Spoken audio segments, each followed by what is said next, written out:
Hello everybody, my name is Elena Kostrieva and I wanted to try something new this week, a kind of vlog. If this is your first time, I make content for creative souls and beginner artists who use art to heal and connect with their creativity. This week was my boyfriend's son's birthday.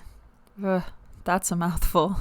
I've noticed a kind of dislike for the end of December to January since being in a relationship where I'm essentially a co-parent with my boyfriend. With his son's birthday being so close to Christmas, not only do I have to plan Christmas gifts for his son and daughter, but also a birthday gift because his birthday quickly follows Christmas.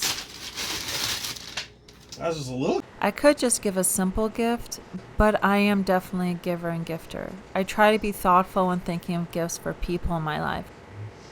That is the one thing that I want to relearn this year actually, is to not put so much emotional attention on gifts.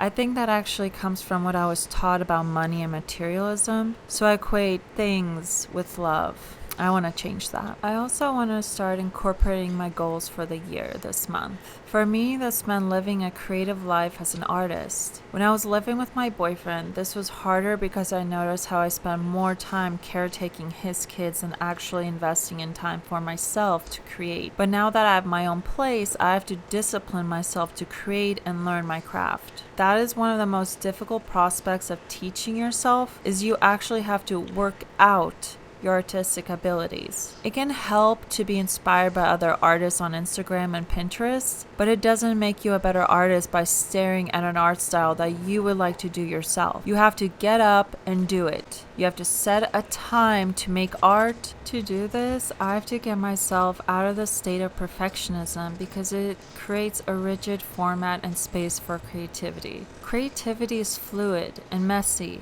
and perfectionism is a structure. You can't put creativity in a structure and expect it to blossom. So, one of the questions I had to ask myself this week was, how do these artists on YouTube put in the time to create so much art? And I think it honestly depends on your art process. But for me, I cannot just sit down and paint a completed artwork in one sitting. I've tried. I have to move around. I have to go outside. Maybe be inspired by something I see outside, or a conversation I had, or an ad even sometimes. If I force myself to draw or paint to a tight time slot, I've noticed I lose interest and I get fed up. I want to finish. That's what I noticed when I offered custom pet portraits on my Etsy shop. The pressure to complete a portrait in a time slot created limited expression for creativity. I love creating drawings of animals, but oftentimes the references I would be given didn't match the realism that clients expected or I wanted to convey. When I created an artwork for myself though, I noticed how I really enjoyed creating detailed but creative portraits of animals. That is one of the things that I've planted the seed for this year. Having an art channel actually gives me the creative freedom to make what I want. I don't have to ask myself, well, what are people buying right now? I ask myself, what does my soul want to create? What interests me right now? As an artist, you have to be a little selfish. You are the maker of your world.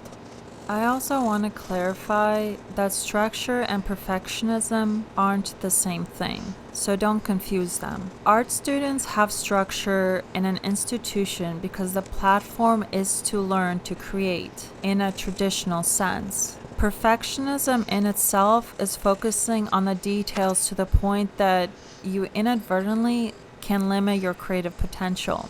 But also, on the flip side, having perfectionism as an artist can help you in providing quality artwork. But there needs to be a balance of realizing when you need to just step back and let an art piece breathe.